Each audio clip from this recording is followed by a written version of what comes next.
Welcome, everyone. Thank you for taking the time this evening to come and learn more about the issues at hand that may impact you this year and in the future. I believe it is important to provide you with information regarding legislative issues and help you understand how they may impact you.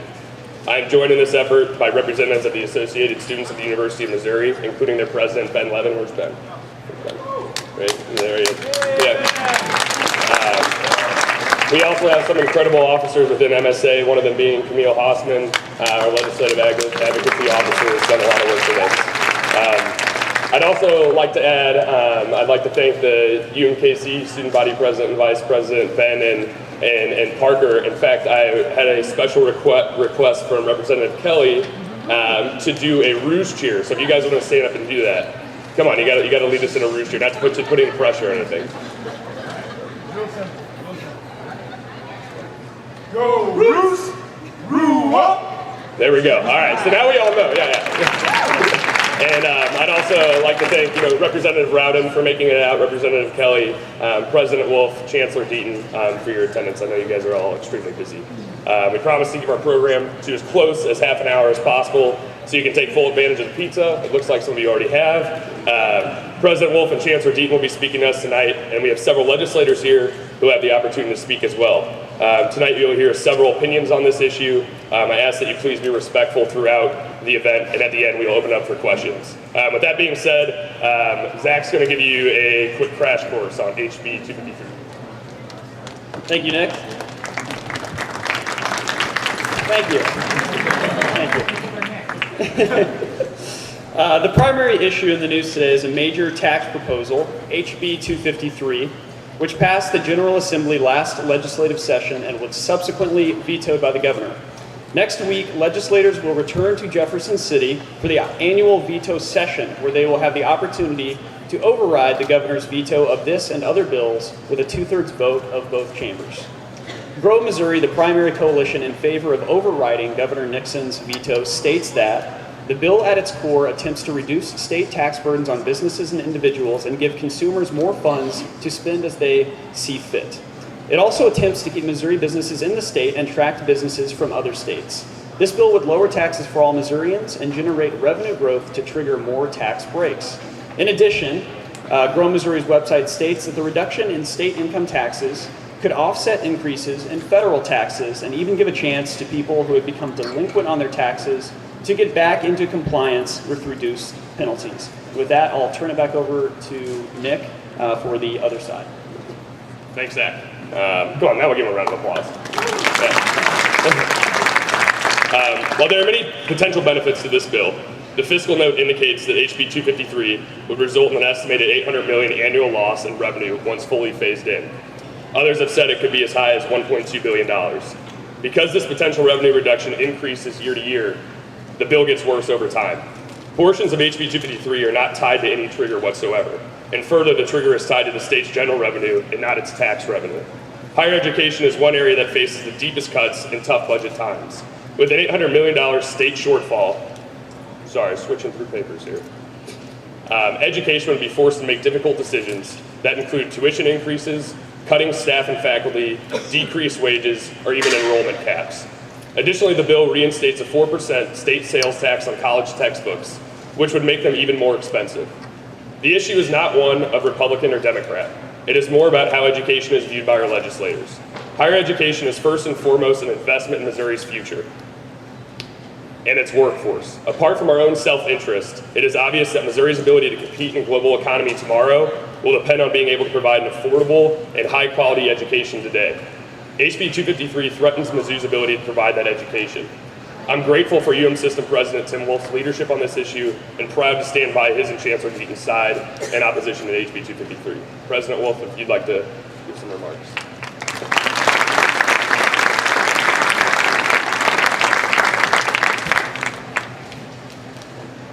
Good evening, Nick. Thanks for your comments. I'd like to thank the leadership of MSA and ASUM for organizing today's forum. I also want to thank sincerely our state legislators who have joined us, or some that couldn't attend. We have a great group of legislative leaders representing us here in Central Missouri, including Senator Kurt Schaefer, Representative Chris Kelly, Caleb Jones, Caleb Rowden, John Wright, Stephen Weber, On behalf of the University of Missouri System and Central Missourians and all Missourians in our great state, I want to appreciate and ask us all to join me in a round of applause for our great political leadership.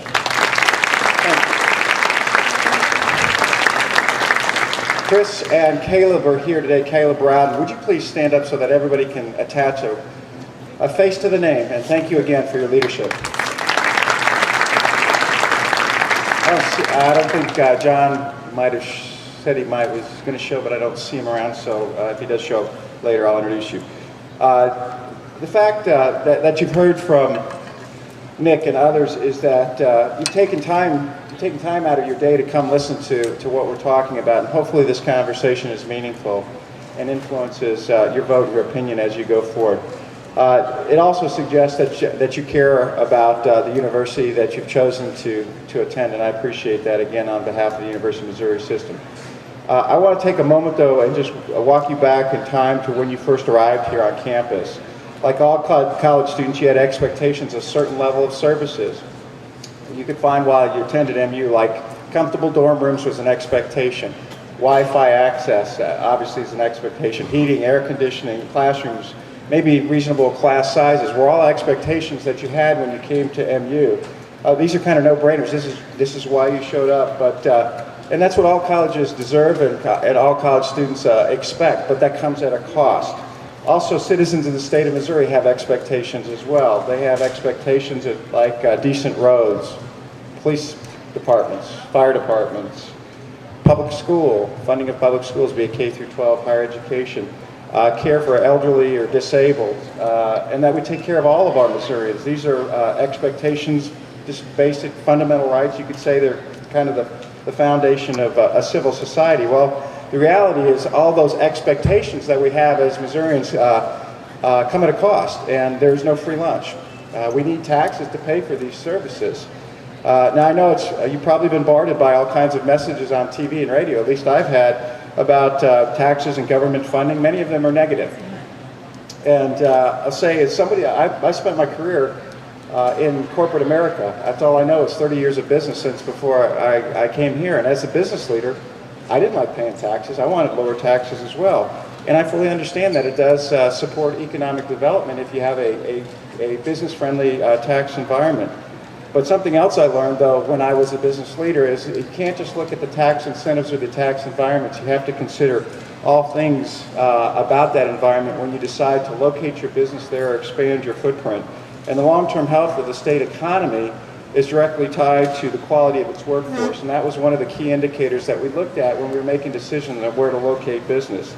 And that quality of the workforce comes from the investments that we make in education. And that if we make the right investments and have the right quality of workforce, businesses will flock to the state of Missouri, and we will have more jobs. And solid career supporting jobs in Missouri is what we want to make available to you. You came here to find your passion. In some cases you already are passionate about a certain area, and it's up to us to invest in you and prepare for success. But we want you to be successful in your college, the time that you spend here, but also have an opportunity to compete for a job, hopefully in our great state of Missouri. I do hear from businesses here in central Missouri like IBM, Veterans United, as other examples that are always looking for that high-tech, savvy college graduate to be the next employee, and we have to continue to produce those. I've also talked to businesses in St. Louis, Kansas City, and Springfield, rural Missouri, and they're saying things like, you need to double the output of your STEM graduates because you're not producing enough. Well, it comes at a cost, back to my earlier comments. And we have got to be able to provide the doctors and the pharmacists, not only in the metro areas, but in rural Missouri. And as a university, we're unique in that we have a land grant mission. And what that suggests is that not only do we educate the 34,000 students that we have on this wonderful campus, and the other 40 to 50,000, the total 75,000 students that we have in the University of Missouri system, but our mission of the University of Missouri system is to support all 6 million Missourians. So we reach out to the 6 million Missourians through our extension offices as well as our agriculture experiment stations, all these other things.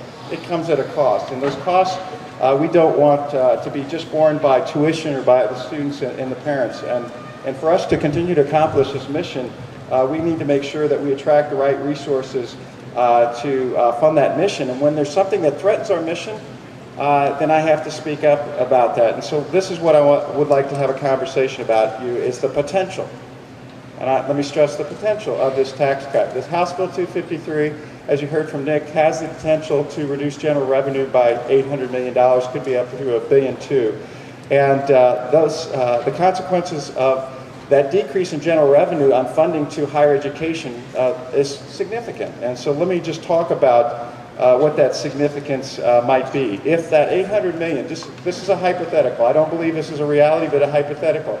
If that $800 million reduction in general revenue was applied to all higher education, which is it's a little bit more than that, but the state funding of all higher education is a little bit more than $800 million. If it's all applied to higher education, the effect on you as students I would double your tuition immediately to afford that cut.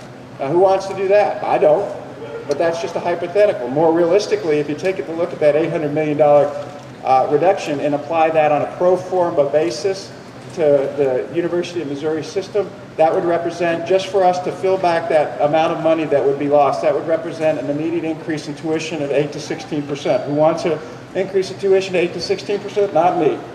Other things about this cut that are disturbing is it could affect our financial aid offerings, our limited course offerings, the amount of faculty that we could hire, class size, all those things that we would have to consider if in fact that choice was presented to us. And I just want you to know that I'm a proud graduate of the school. I put myself through school. And I understand how expensive textbooks are and the taxes going up on this proposed legislation on your textbooks. On average, it'll cost you $200 more over your four-year period of time spent on this campus. I understand how important that is, and that's the last thing I want to do, is raise tuition or have taxes that hurt you, that makes it difficult for you to attend the University of Missouri. But we have to appreciate that there are challenges that this legislation might cause us to consider. One of the things that is important to understand as we build the workforce for the 21st century is that we have to increase the percentage of adults that have a college education. Why? Is a more educated citizenry in our state of Missouri gets involved, just like you're being involved today, involved in decisions like this House bill. So it's important for our economic vitality to have a more educated workforce. Again, it comes at a cost, and we need the necessary resources to do that. What's most needed right now in the state, in my opinion, is a conversation with political leadership on both sides, as well as a conversation that includes us about what are the priorities of our state. And based on agreement and alignment on what the priorities are, what's the appropriate tax policy, tax strategy that creates the funding to support those priorities? So without the visibility and alignment on what the priorities, solving what the appropriate tax policy should be is problematic. And that's what is concerning to me, and I hope to be part of that conversation as we go forward, because we should always consider, do we have a healthy environment to support our higher education, but a healthy environment to support business as well. And that's what we are going to do. So let me leave you with some parting comments. It's easy to jump to some conclusions that taxes are bad, low taxes are good. In some cases, that's true. What's most important as a college student is stay informed.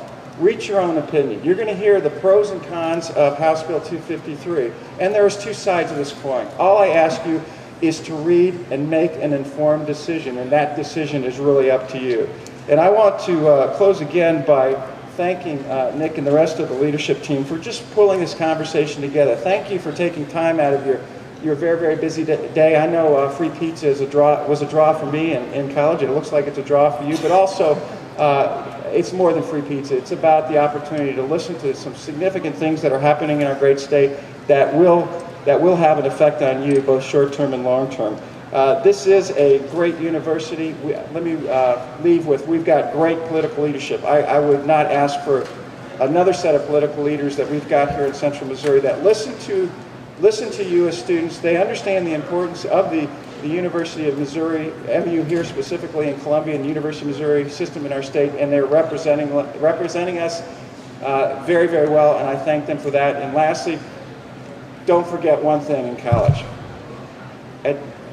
Go to class, but also enjoy every minute, because it's for sometimes for some of you 6 of the best years of your life, but hopefully more of you, it's 4 of the best years of your life. Best of luck. Thank you very much.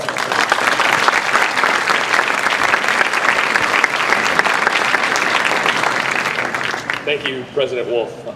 Now I'd like to introduce someone that has definitely been an inspiration for me in my now going on 4 years here, Chancellor Brady Deaton.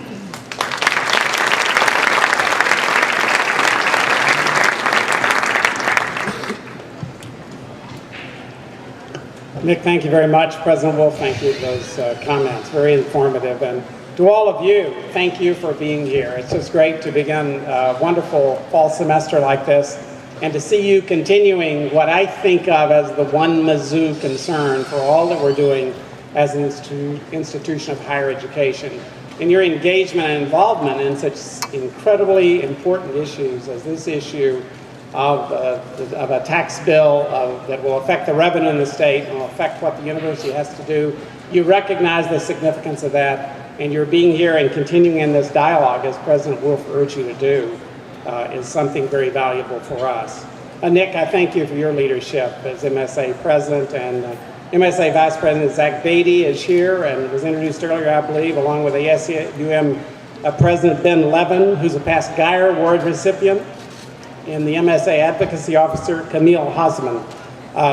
If you would stand again, let's give you a round of applause for the wonderful work that you do, each of you. A couple are in the back there, in case you missed them. But it's the kind of leadership that demonstrates what a university like ours is primarily here to do, and that is to produce the citizens who can function in an informed way in a participatory democracy.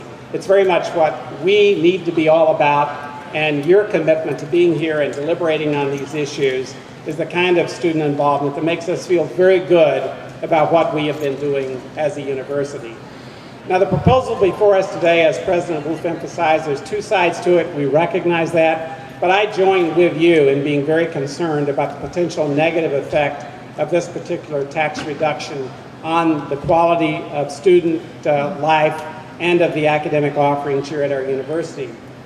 We've been dealing with some very difficult financial issues, and you are a great participant in that because through what you pay in tuition and fees and what your parents support enable us, combined with that state support, to provide the kind of quality that you're enjoying and that will enable you to be those tremendous citizens and leaders in the workforce and the society of tomorrow.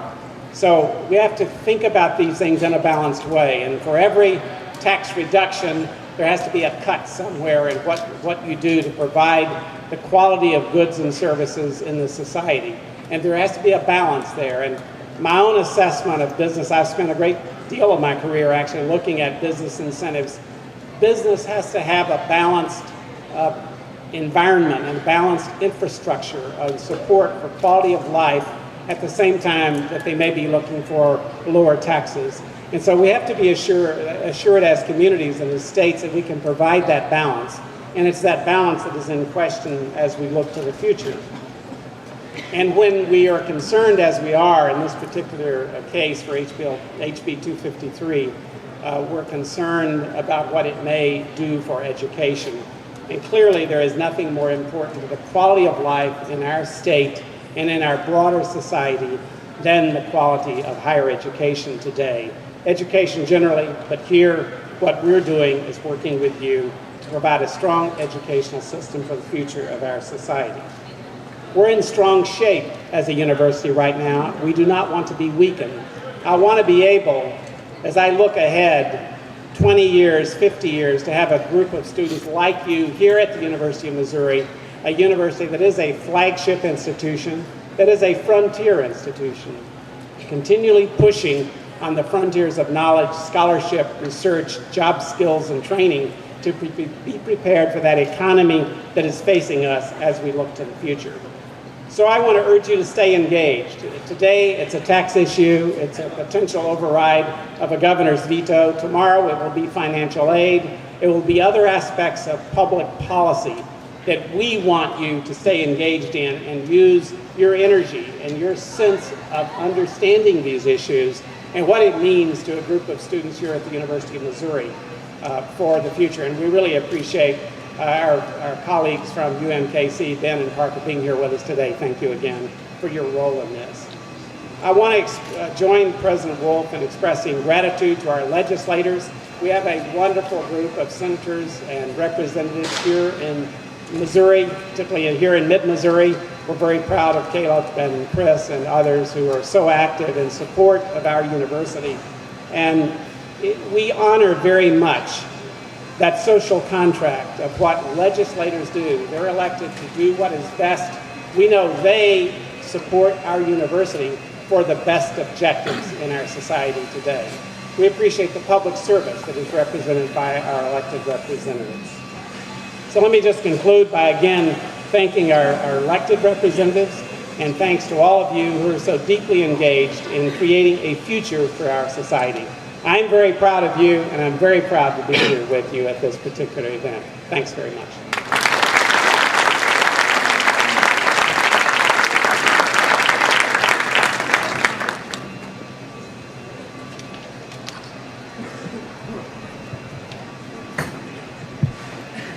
Thank you, Chancellor Deaton. At this time, I'd like to invite our legislators up to the table so they will have an opportunity to give remarks. So if Representative Kelly, Rowden, and Wright, if you guys want to come on up and have a seat. We're going to do a brief question and answer period. Before that, I'd like to give our legislators an opportunity to make remarks on the bill as well. So, Representative Wright, would you like to start? Sure, thanks very much. And if you'd like to give an introduction as well, that'd be, I think, good for the crowd as well. Great. I'm John Wright. I am serving in my first term in the House. I'm a native of Columbia, grew up about 2 miles from here off of Stewart Road. And I want to start by just saying I had a great opportunity to visit a couple of weeks ago with one of the most successful entrepreneurs here in mid-Missouri, a fellow who has built a business that has grown from 0 to 1,300 employees in the last 10 years. It's an internet-based business. And I asked him, as I like to ask many of the folks I visit with, I said, what can we do as policymakers to help support your business activity here in mid-Missouri?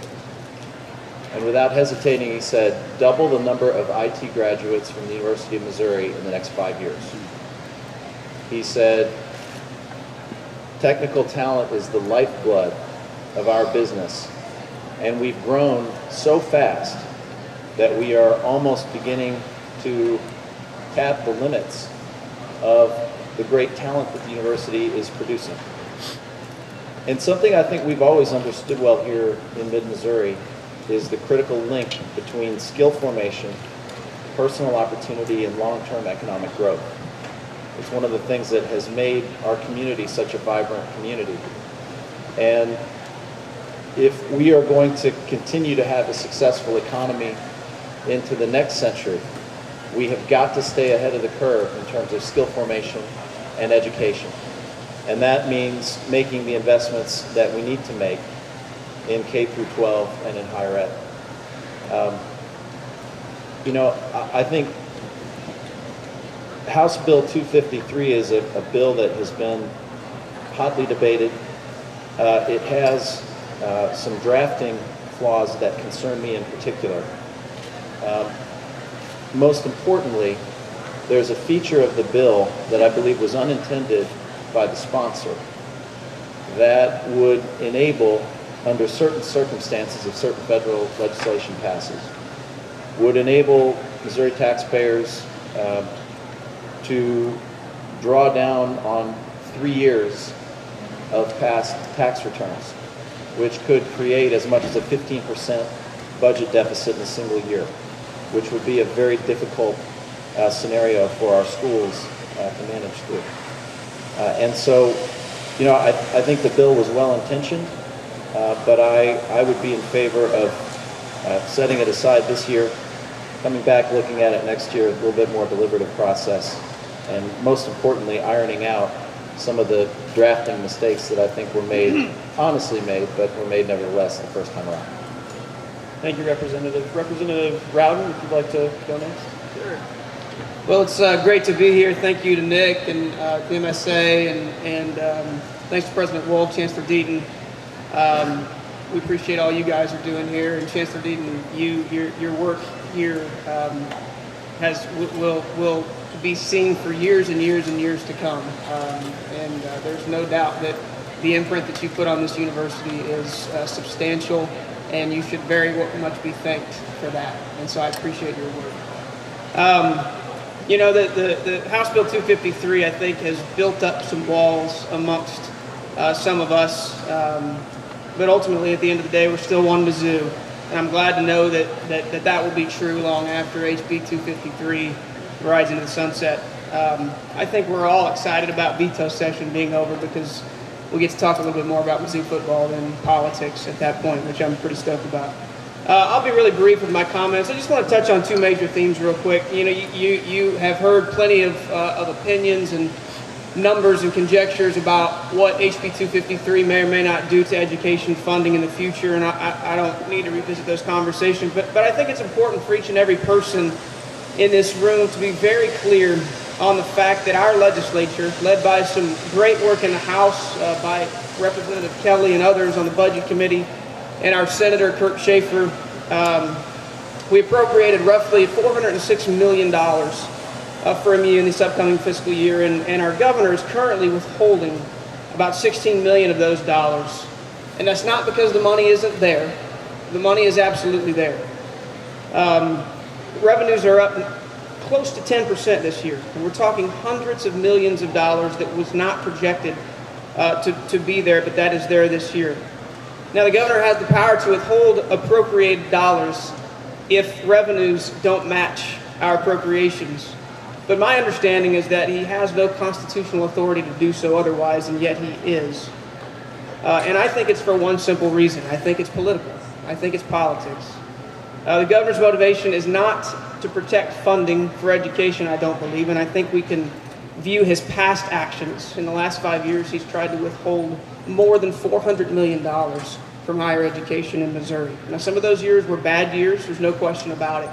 But our legislature had found ways to make the impact on higher education a little bit easier, and yet the governor decided that he wanted to pull that money out from under higher ed anyway. So the governor's motivation during the course of this debate, I truly think is political. I don't think he wants to lose a battle to a Republican majority. The governor is a lame duck who will attempt to probably ride off to Washington, D.C. and take a position in, maybe a Hillary Clinton White House or something else. And he's going to leave you and I here to do the hard work of maintaining and strengthening our great institution here at Mizzou. The governor has offered numbers that I don't believe are factual. They're based on some fantasyland hypotheses of what may or may not happen in Washington, D.C. with the passage of the Marketplace Fairness Act. I have talked to several members of the congressional delegation in Washington, D.C. I've talked to the co-sponsor of the Marketplace Fairness Act, our Senator Roy Blunt. The bill is not passing. So either the governor didn't want to pick up the phone and call D.C., or he's using this as a mirage, another way to scare folks into thinking that maybe this is something that it isn't. And this is the most important point that I want to make. I also believe that the governor's assertion that you either are for House Bill 253 or you are for education, but you can't be for both, is the most ridiculous comment I have heard in my very short time, admittedly, in elected office. If for one moment we think that education and economic development are not irrefutably connected, we're deceiving ourselves and we're doing a disservice to the people of Missouri. I believe the equation is very simple. When the private sector in Missouri is performing well, when it's growing, education around the state will benefit from that growth, the increase in private sector dollars, new investments, new revenues to the state, and ultimately new money coming to our great university here. And the reverse is true as well. There's no doubt about it. When our education institutions have the resources they need to not only survive, but to thrive, the package our state has to offer new and expanding business is much better because our state is producing a high quality, educated workforce. These two sectors are so important to each other, and yet our governor and others have bought into the false assumption that it's either one or the other. I absolutely 100% refuse to accept that assertion because it is absolutely 100% wrong. Now, many of you have expressed concerns that House Bill 253 would impact the price of your textbooks, and I absolutely share that concern.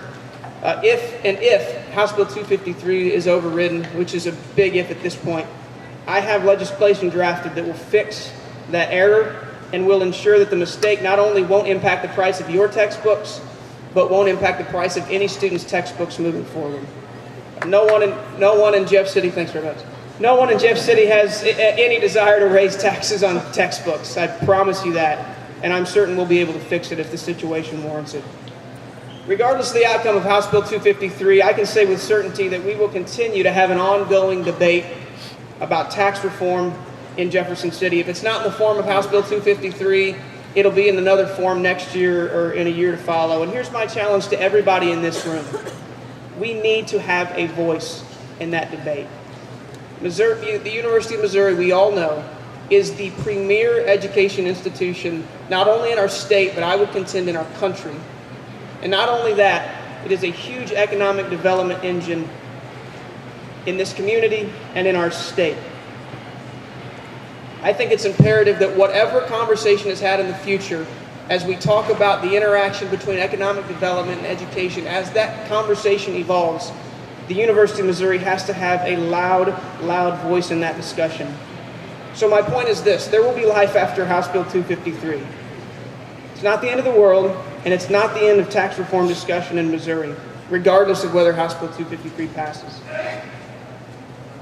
We need to work hard next year to pass a bonding bill.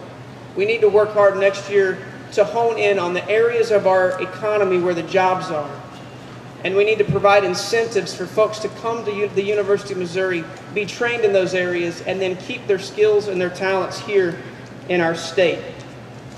And I say all that to say this: let's not lose our credibility and our chance to have a voice on much more important issues because a lame duck governor says one bill is the end of the world, and some of us were duped into believing that that is true. If I thought House Bill 253 was going to, and I quote the governor, devastate public education funding, I'd be appearing with him at all his stops. But I disagree with his assertions, and I have numbers that very much call some of his numbers into question, and I'm frankly offended by his choice to bribe the people of Missouri by taking their money and standing on a bully pulpit. Those tactics, I believe, must be called out and should be condemned by people no matter what you believe on House Bill 253. To sum it all up, I want to quote the great philosopher 50 Cent. I love Mizzou like a fat kid loves cake. And I can say that because I was a really, really fat kid. I'm not certain the fate of House Bill 253, but I felt it was important to come today and to at least let you know some of the facts that are informing my decision. I've done countless hours of research on this bill. I've looked at Missouri budget trends dating back to the 60s, the impact of tax cuts on comparable states. And I am not and will not make this decision because I think it's the Republican thing to do. I'll make my decision based on what I hear from my voters, my constituents, and my understanding of what these tax cuts will do to stimulate growth in the private sector, and if and how much that growth will help or hurt education.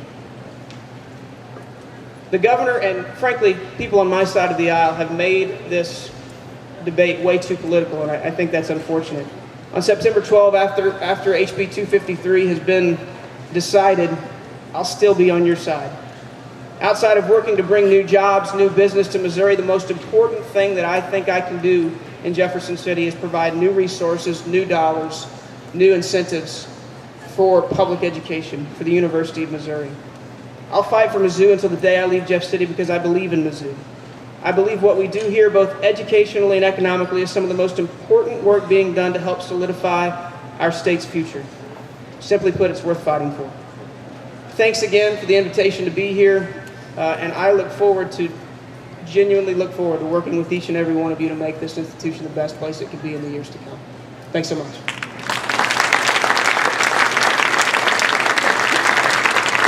Thank you, Representative. Representative Kelly. Thank you for having me. This is the 17th year that I've represented students, faculty, the administration, the staff, and the retirees of the University of Missouri. You are my constituents, and I am your guy, and I've been your guy for a long, long time, and I get this stuff. This is the second best student leadership I have ever seen in those 17 years. The only reason I say they're the second best is because when I was in law school, a group of kids named the Birthday Party ran for Student Government Association on the platform that they would flood Faroe Field and have mock naval battles. Now, that was a campaign that I could get behind. I liked it a lot. In all seriousness, this is the best group I've ever seen of student leaders. Why are Deaton and Wolf here? They are here because of what John Kennedy said. He said it is a self-evident truth that a great university is always enlisted against the spread of illusion and on the side of reality. Now, my time on the Budget Committee and my knowledge about the Budget Committee, I read the state revenue estimates every day. We are flat this year. With all due respect, Caleb is wrong. We are flat for this year. Kansas, by the way, who passed one of these cockamamie bills, is down 8% so far this year. So let's go Hawks.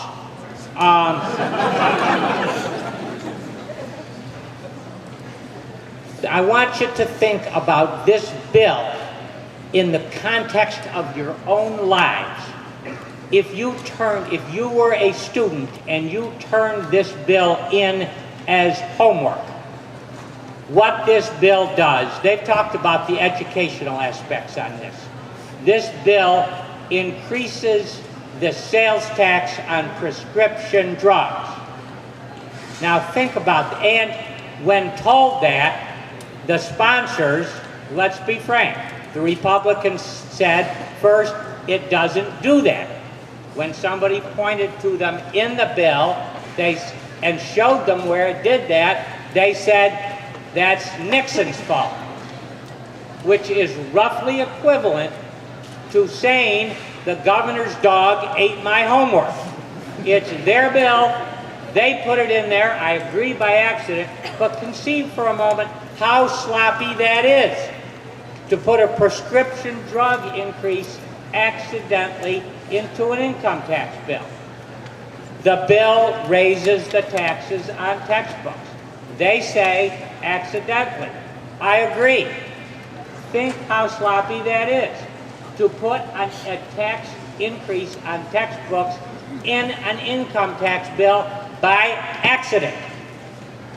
Think how your professor is looking at your paper when you have done this.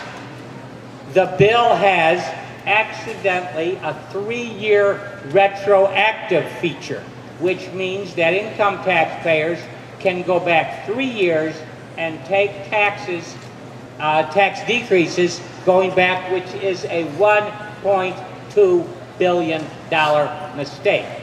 Now that all adds up to $1.5 billion worth of mistakes. My friends on the other side of the aisle are very fond of saying the government should behave more like a business. What would happen to you as a student who turned in a tax paper that had $1.5 billion worth of mistakes? You'd get an F. What would happen in the private sector if an accountant or an analyst were to do work that resulted in a $1.5 billion error? He or she would get fired. They need to thank their lucky stars that their work is not judged either by academic or by business standards. This bill is a disgrace to the legislature. what do mistakes like an inadvertent tax on prescription drugs mean? A textbook increase mean? A $1.2 billion accidental retroactivity provision mean? It means that not one single supporter of the legislation read the bill. Not one. Not one of them read the bill. Because you can't read the bill, find that, and still not mention it. Hundreds of them voted for it, and nobody read it. And they're asking you to support a bill. What don't they like that Nixon said? Nixon said the bill was risky and reckless. How much clearer a definition of recklessness can there be than a bill that you haven't read, that you vote for, and that makes $1.5 billion worth of mistakes? That is not doing your job. It doesn't matter philosophically where you are. The starting principle is roll up your sleeves and do your job. Now, the Republicans very often like me because I have gone after Jay Nixon very, very hard when he has not been good for this institution. He is precisely correct about this legislation, about its effect on this institution, and, as our friends the Roos show us, not just the University of Missouri, but students and universities across the state of Missouri. Who else is hurt by this legislation? Clearly faculty members, aren't they? No raises. No recruitment of new faculty members.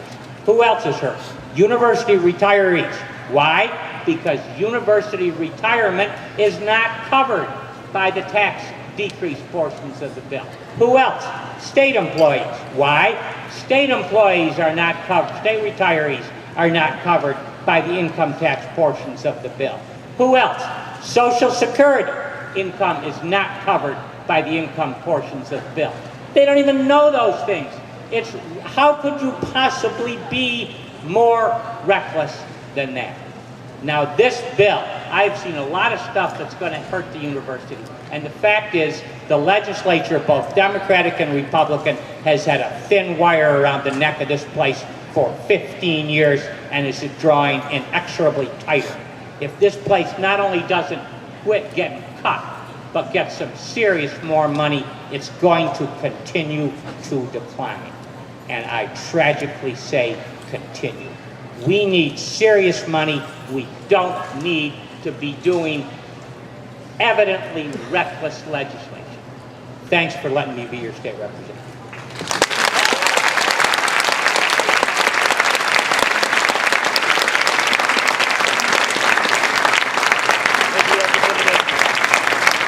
Just briefly here, we're going to open up the floor for a question period. So you can raise your hand. Please address the legislator that you'd like to ask a question to. So with that, yes. And do we have a hand mic by chance? No? So. If this is press guys, can the press guys hang on? We'll get the press guys later and let the students go. Yeah, please, if you're pressed, there will be a conference afterwards. Yeah, we'll get to you. Yes. If you all legislators are coming, Representative Rowley is coming. Oh, let's have the birthday party back instead of these guys. They can't work the mic. Basically, all the legislators are coming answering questions. It's a very important issue, and we appreciate you coming down. Representative Rowley, how will you vote on this bill in the upcoming meeting session? And you can tell us right now when you I have yet to fully come to a decision on where I'm going to be on House Bill 253. You probably will know when I hit the button on September 11th, I would say. My purpose for being here, number one was, I was the target of the MSA campaign, so I just wanted to be here and be engaged, which I'm fine with that. And seriously, kudos to you guys for being engaged. Somebody asked me if I was mad at you, and I'm like, absolutely not.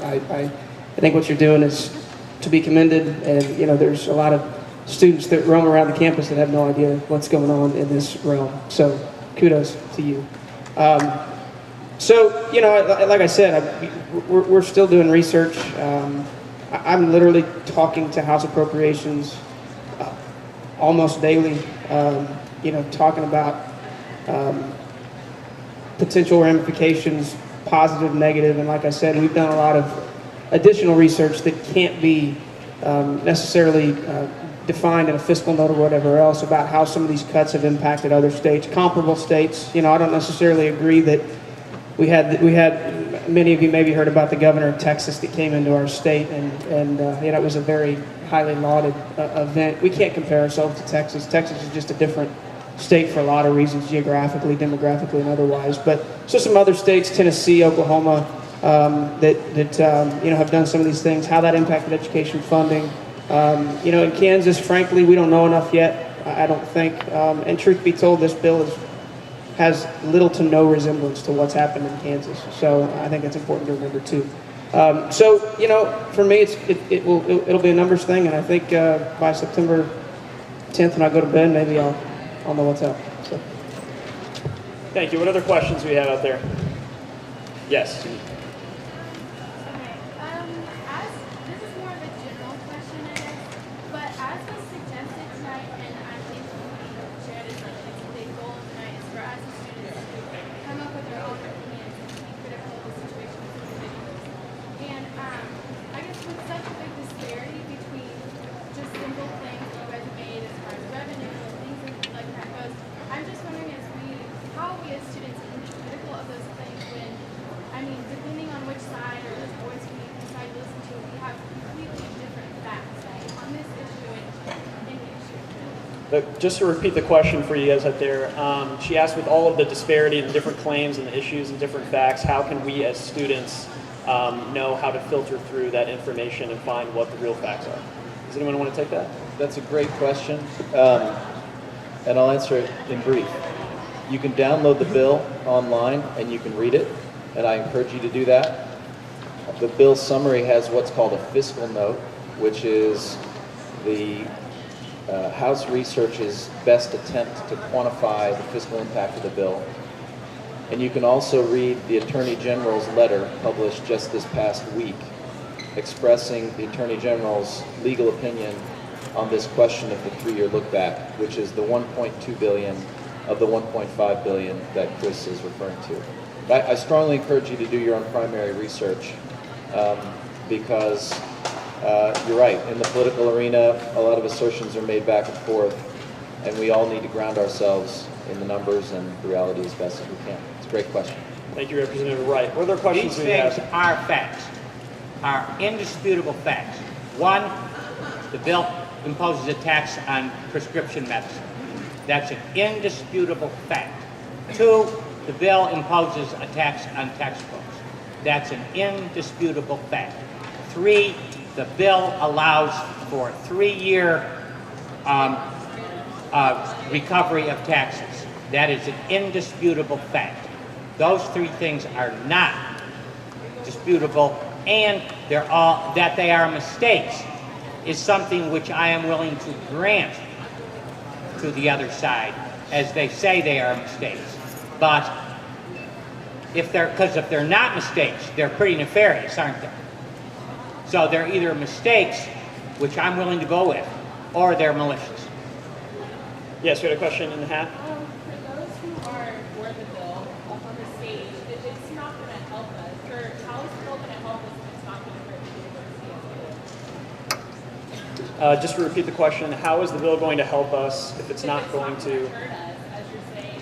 hurt us? And I think this question was for, how is it going to benefit the university? I think this was for Representative Rowden. Yeah, well, you know, in my mind, as you do the calculation on the numbers, get down to the nitty-gritty of you know, the numbers and the budget implications, it is a two-way street when it comes to public sector dollars and private sector investment. And so what I said when I was speaking earlier is, now there are those who absolutely do not believe that tax cuts stimulate anything. And so if that is where people land politically and philosophically, then I don't know that I have an argument for you.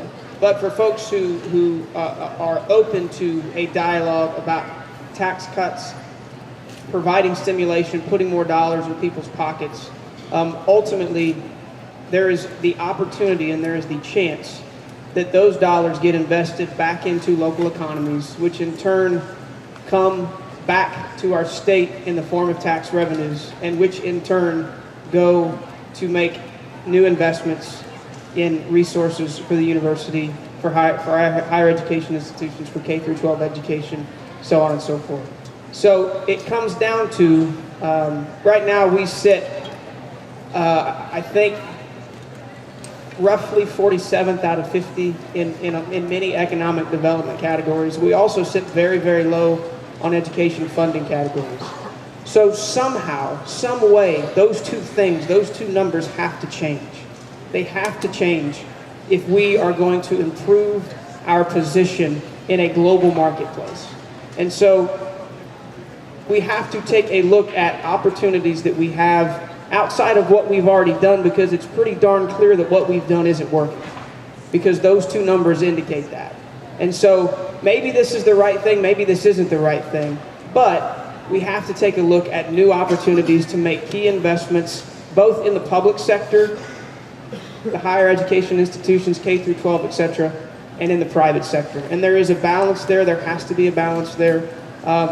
And so you have the opportunity for this to ultimately, in the long run, pay off. But you absolutely, I'll tell you right now, you have the opportunity that it won't as well. Thank you, Representative. What other questions do we have? Yes.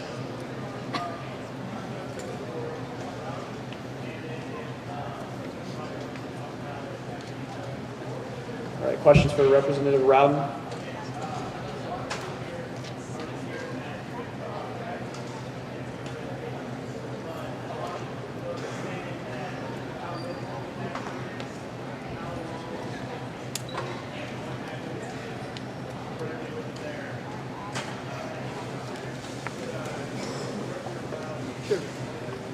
Yeah, so the tax cut portion of this is split up. The personal income tax is split up. It's a 0.5% cut over the course of 10 years. So, and it also has a growth trigger built in, that there has to be $100 million in new revenue growth in that year over one of the highest 3 previous years for the cut to be implemented in that year. And so basically, so we went back and did the numbers. I said we've done some research on budget trends from the 60s. We went back to, I think, 1980. And we said, what if this tax cut had been implemented in any year between 1980 and now? And we used a few different starting years.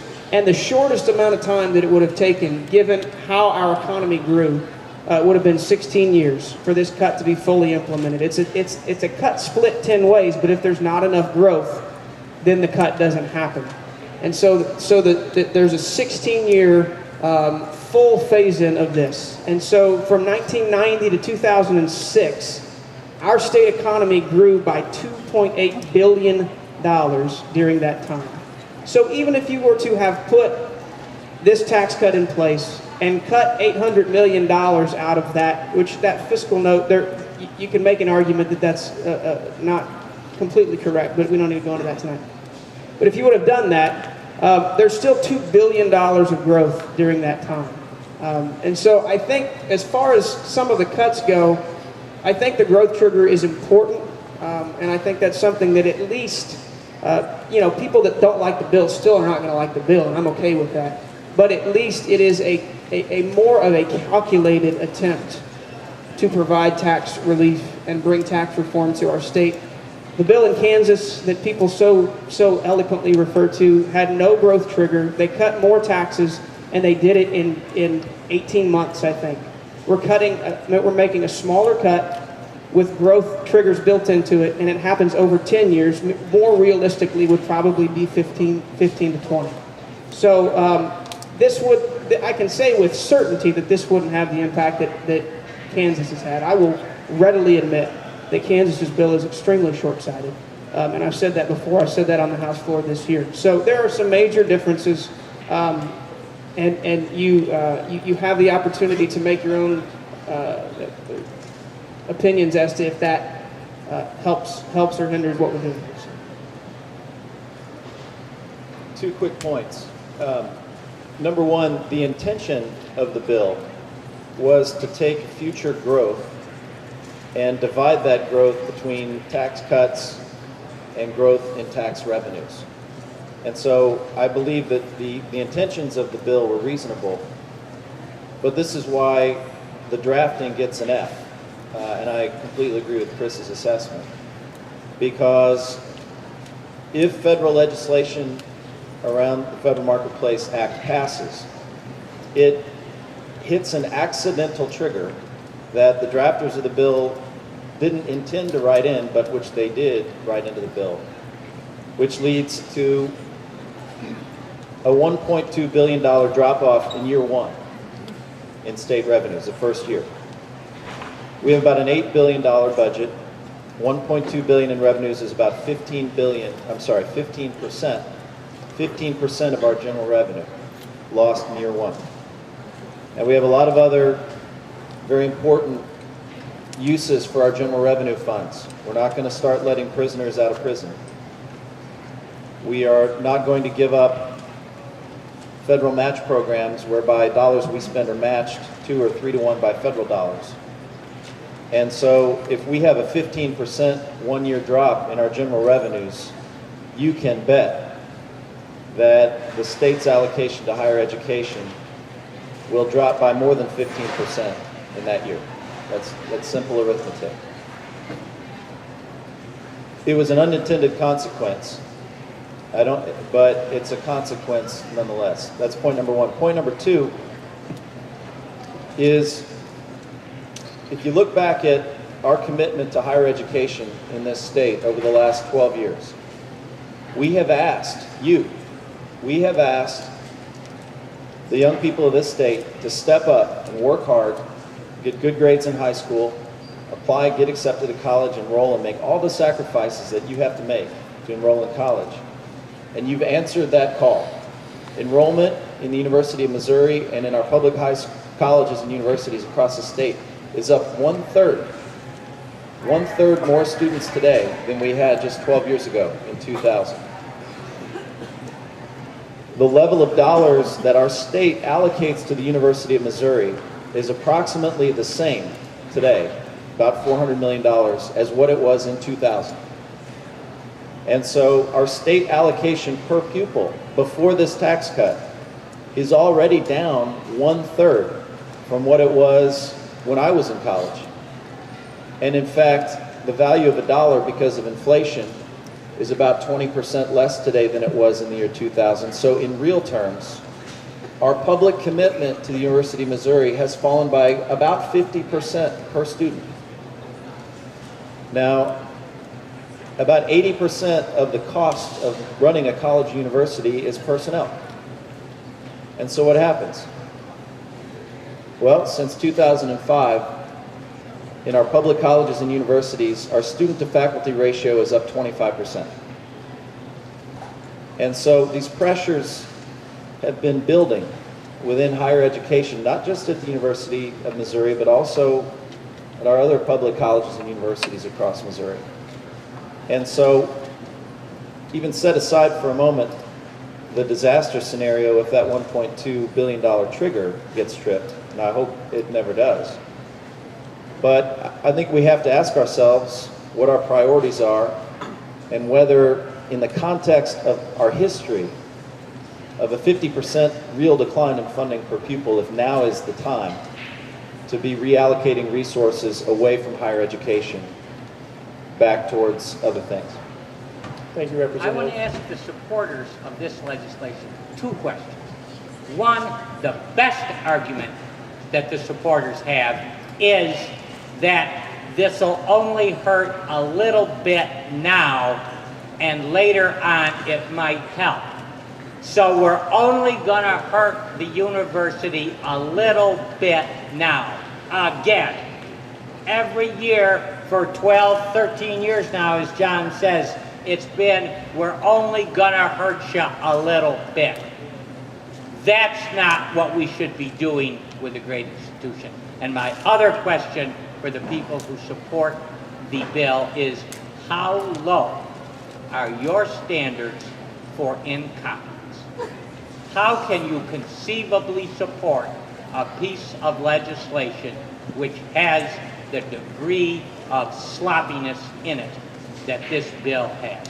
That's a question which you should seriously ask yourself, even if you philosophically agree with it. How bad do these people have to get before I'm going to tell them enough? Start reading your bill. Thank you, Representative. Shockingly, we are out of time. Can we please give all of our